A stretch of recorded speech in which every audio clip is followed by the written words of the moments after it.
it is Sunday today. It's pretty late in the day. There's really no reason for me to be braiding my hair, but I'm doing it anyway. So I thought it would be fun to do this sort of video. I had this idea last night because I started reading a new book last night, and then I was wanting to catch up on like the audiobook that I had started. And so I listened to 5 chapters of the audiobook because it like follows 5 different people, and I kind of didn't know what was going on to be honest, because when I was listening to it, I wasn't fully there the first like few times I put on the audiobook. Like I was there, but I wasn't extremely present. So I was like, let's figure out what's actually going on in this book. And so I did, which I'm glad I did, because I feel like it doesn't really matter that I wasn't paying super close attention to like the first 7%, because like I caught myself up, so I'm good. But then I was thinking, wouldn't it be fun to do a little reading session where I read some of my physical book, I take a break, read some of my audiobook, I take a break, read a comic I've been wanting to read, and yeah, I just feel like that'd be kind of fun, because it'd almost be like sort of like a reading sprint, but changing the forms of the material that I'm reading. So I just feel like that could be fun and encouraging. I know that like when I read, or sorry, when I watch videos of like people doing reading sprints or even just reading vlogs, it makes me so motivated to read myself. And I also thought this would just be really good for me because I'm very reluctant to listen to audiobooks recently, so I thought it would really help me to listen to more audiobooks. And also I've been really reluctant to be like avidly reading comics, which I definitely want to get back into, especially because I was reading a lot of comics last year, and just my reading pattern last year in general has been a lot better than this year. I'm not doing good this year. Hopefully y'all enjoy. I thought I could just, you know, read them and then talk about my feelings about what I just read, and then we move on with our lives. The first thing I'm going to be reading today is the book I'm currently reading, which is She Who Became the Sun. The cover's right there, actually, the dust jacket. So I just started this yesterday and I am like 50 pages in, but I really like it so far, and I don't think I'm ready for what's about to happen. I feel like because of how early I am in the book and how much has already happened and how profound it already is, that this is just gonna be so much, like so intense, and just like I can just tell it's gonna have like so much plot and so much everything. There's just like some books where when you start it, you just know you're going to enter this like different dimension, and that's exactly how I feel with this. I can tell this is about to be complicated, have a whole world involved, have many characters that haven't even been introduced. So far, all I know in this book is we're following this main character who isn't really named. She's pretty much just referred to as like this girl, right? And it's set in 1345 China. Just going to check, yeah, 1345. And it basically follows this girl living in this village with her dad and her brother, and it follows like this really traumatic event where her father dies and then her brother dies, and now she's left alone, and she grew up like a peasant, very poor, with nothing to eat basically. And then she goes and like sits outside of this like monastery and basically tries to take her brother's place, and she basically just like convinces everyone there that she's a boy. I mean, it's not like very difficult for her because they shave her head and they all dress the same and whatever, but she like sits outside of it for 4 days, and that's why they let her in, because like no one has sat outside of it for 4 days waiting. And so you're following her life in there currently, which is very interesting because it's just so different than her life before. And what I find really fascinating and likable about this story is like this main character's want and will to live. Like, she does not want to follow in her father and brother's footsteps. Like, she wants to live. She doesn't care how hard it's gonna be to live. Like, that's a huge theme so far, is that she doesn't care what she has to do. If she has to work really, really hard and be tired every day and whatever, like, she is doing it because she wants to live. And I think that's a sort of narrative I haven't really, like, I don't think I've really ever followed this like desperateness to like want to live. She doesn't want to succumb to her fate as a girl in this time period. Like, she wants to be something. So this is what I'm going to read first, and then after that I'm going to jump into the audiobook I'm reading, which is The One by John Mars, which I'm not that far into at the moment. Like I said, I'm probably like 20-ish% into it, but I really like it so far. It's basically about like it follows 5 couples. That's why it was really confusing for me at the start, but it follows 5 couples, and they basically, like, in this universe there's a DNA test to find the perfect match for you, and it's really, really interesting because they all have like very drastically different situations that this DNA test kind of provokes. So it's very interesting. I really like it so far. And then the last thing I'm going to try to read today are these 2 comics, Rain. They look like this. They're very beautiful. And yeah, I've had these for a really long time. I only have the first 2, but I do have a lot of comics I want to read. So these are at the top of my list for today.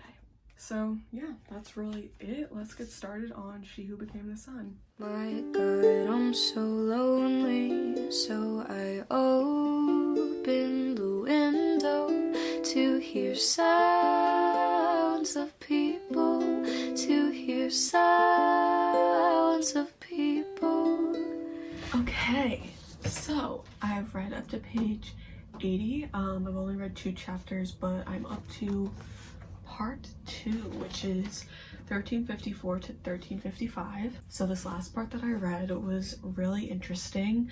I feel like why I was sort of saying that this is going to feel like such a long and just like a really intense journey throughout this book is because of the like time frames that it's following, because we started following her as a young girl, like around 10 years old, and then when she goes to this monastery, she basically, like, we follow her as she stays there for a few years. So now it's been around 9 years, and at this point that I'm at now, we've discovered, well, first of all, we keep like watching as she's like getting away with these things that she should be getting in trouble for, which is like very interesting, such as like the bathing procedures and all of that, and how she's kind of like making it work so that she can survive. Like, she's, you know, having to be very sneaky in order to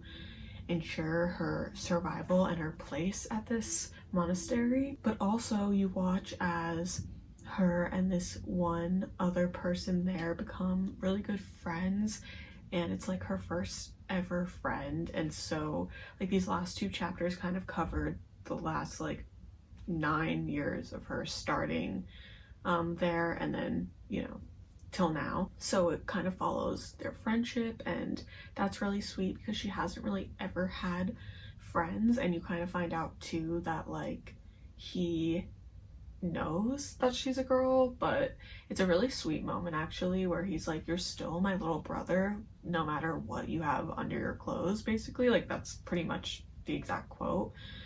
So this book is definitely really really opening up this interesting conversation about gender, because I mean that's a lot of what it's about, because in 1345 women were essentially in this era and this community destined for nothingness.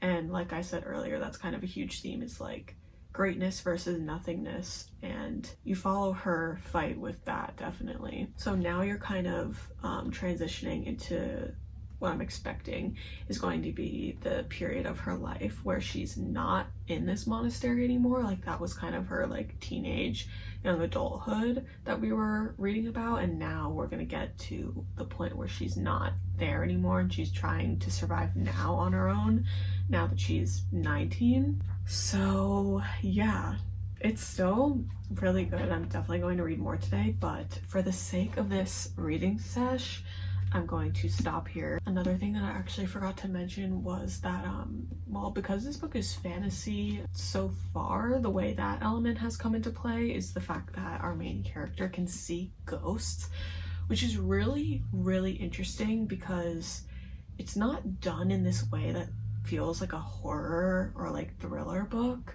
or in a way that feels kind of cheesy and not real. I feel like almost because of like the setting and the time period and just the atmosphere of this book, her seeing these ghosts is almost just like another eerie element of her survival and of her life, because she just sees them and she just like suddenly becomes aware that like, okay, I'm definitely seeing ghosts and seeing things that aren't real and aren't really here. So let's unpack that, you know? But it is really interesting and I wonder how that's gonna become a bigger part of the story. So yeah, this has been great so far, but now we're going to move on to my audiobook because I just did my laundry actually, so I need to go get it and bring it upstairs and fold it, which is perfect because doing little tasks like that is like the perfect moment to listen to an audiobook. So that's what I'm gonna do, and I will fill y'all in a little bit. Venus, planet of love, was destroyed by global warming. Did its people want too much too? Did its people want too much? Okay, so I'm putting some of my laundry away right now, and I thought I would chat with y'all a little about what I listened to. Here are my thoughts. So first of all, what I really like about the book is that they're all so different, all the characters and their situations, and I would have to say probably the most interesting of the characters are Christopher and Nick. They're definitely the most interesting characters right now. So it basically follows, like I said, 5 couples, but you know, one person from each of the couples more individually. So what's most interesting about one of the guys is that he is a serial killer, and this storyline is just extremely fascinating because he gets matched with a cop. So then they literally go on a date and he's a serial killer, and he starts asking her questions about like, oh, I hear there's news. Did something like explode? Literally, what was that? What was that? Anyway, so he's like on this date with her and he's like, oh, I heard there's a new serial killer running around. And so they start like talking about it, and then the cop is like very straightforward and ends up being like, you know, because of this DNA stuff, it's really nice that we don't have to like go through the small talk and stuff. Like, I'm attracted to you, you're attracted to me, like, let's be together, whatever. And literally, this guy's a whole ass serial killer. It's really fun to see though, because it's like, how is he gonna get away with this? And it's just a very interesting point of view, right? Now this other point of view is from, I think this is Nick now. Now his storyline is that like he has a fiance, and they like basically, she wants to do the DNA test, like just to be sure, like just to make sure that they're destined to be together, right? And he's like, I don't want to do that, like whatever, like I don't think it really means anything, I don't want to do it. But eventually they do, because she really wants to do it, so they end up doing it. And it's really interesting because she ends up getting no match, like just no match at all. And then she checks his, because he's like, here, whatever, I don't care what it says anyway, I'm gonna stay with you no matter what. And so she checks his, and he's matched with a man, right? So you know, it's the whole thing where she seems like a very annoying character. Like, I don't think I'm gonna like her at all, because immediately she's like, oh my god, you're matched with a man, like, are you gay? You haven't told me you're gay, whatever. And he's like, no. And it puts him in this very obviously awkward situation, because he's like never thought about his sexuality before, and now he's matched with a man and he's like, I'm not gay or bi or anything, I've never had these thoughts before, whatever. So then she makes him go to, like, because the guy who he matched with lives near them and he's like a chiropractor or something, I don't even know, and she makes him go and get an appointment with him because she wants him to see if there's like any sparks or whatever. And so he goes and he's like, no, like, I don't really feel anything, whatever. But then eventually he sort of does. He's like sort of attracted to him, right? So I think that's going to be a really interesting storyline because of his current fiance, and I'm very interested to see how it plays out, because you can also tell that he is in huge denial of that fact and that he wanted things to be kept the way they were, and now his life is getting shaken up very much. The other point of views are 3 women, and honestly I haven't found anything super intriguing about any of their storylines except for one of them. Her match, like, as soon as she finds out who her match is, she finds out that he passed away. So then she like shows up to his funeral service and his family is like, who are you? And then she tells them, and then they're like, oh, do you want to have a relationship, like just us, like whatever, like, I'm sure you're devastated too, your match, you never got to know him and now you have to mourn him, whatever.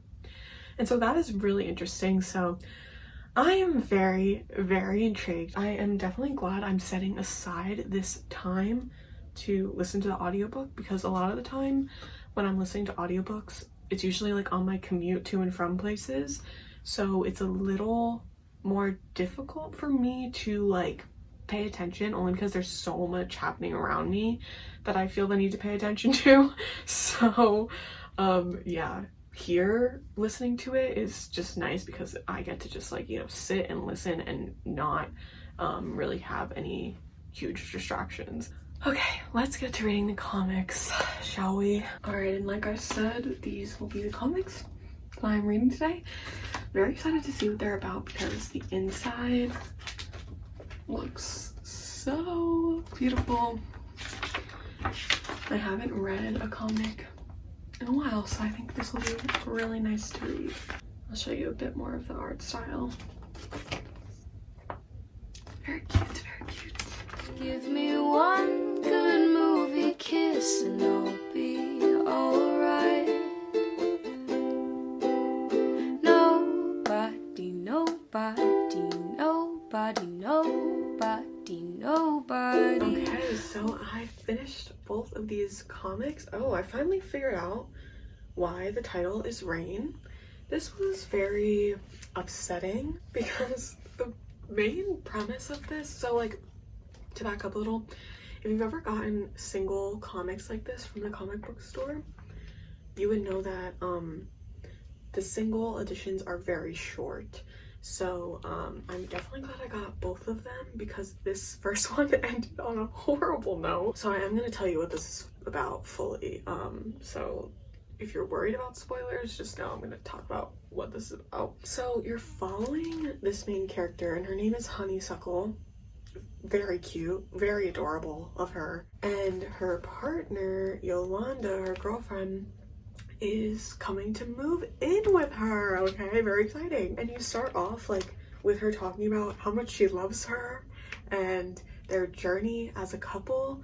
And then when she comes to move in, she comes with her mom to move herself into their place, and they have like a very unsupportive family. So her family like is Honeysuckle's family also, but then in a horrible, traumatic, and tragic turn of events, it starts raining nails. It literally starts raining nails. It starts raining nails. So unfortunately, Yolanda and her mom, as they're moving things, you know, into the like apartment, are stuck in the rain and die.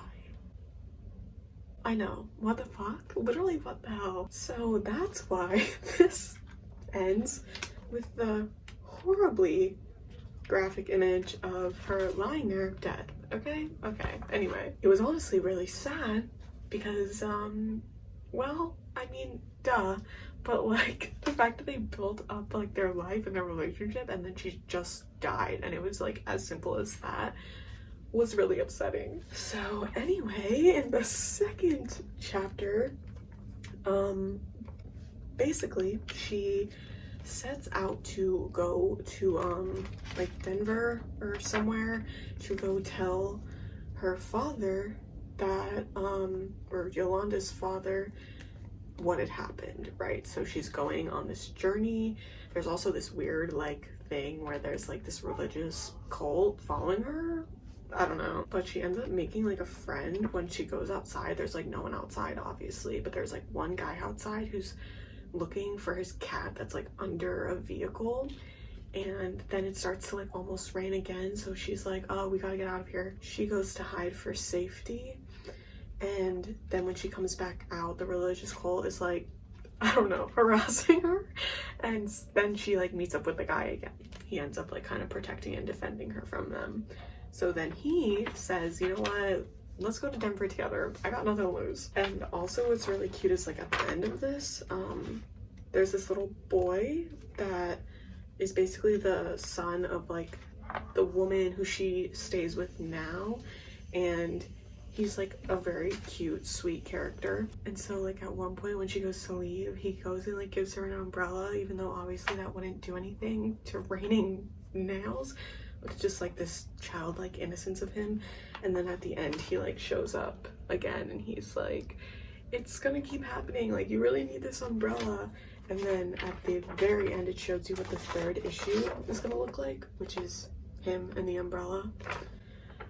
So I feel like this series does have a lot of unique potential because, I mean, what the heck, never anything like this before. And it really makes the covers just that much more saddening. Like, now I know what I'm looking at and I'm sad and disappointed. But anyway, I am glad that I read these, so maybe one day in the future I will get to issue 3. Anyways, that is all for today's reading sesh. Hope you guys had fun and were encouraged to maybe just, you know, spend a few minutes here and there reading in your preferred, you know, reading category, whether it's physical books, audiobooks, comics, graphic novels. Reading is reading. But yeah, I had a lot of fun today. I feel like this is a really fun and productive way for me to catch up with some of my reading. So I hope y'all enjoyed. I'll probably do this in the future because I had a lot of fun doing it and just kind of recapping what I've read with y'all. Come back for my wrap up in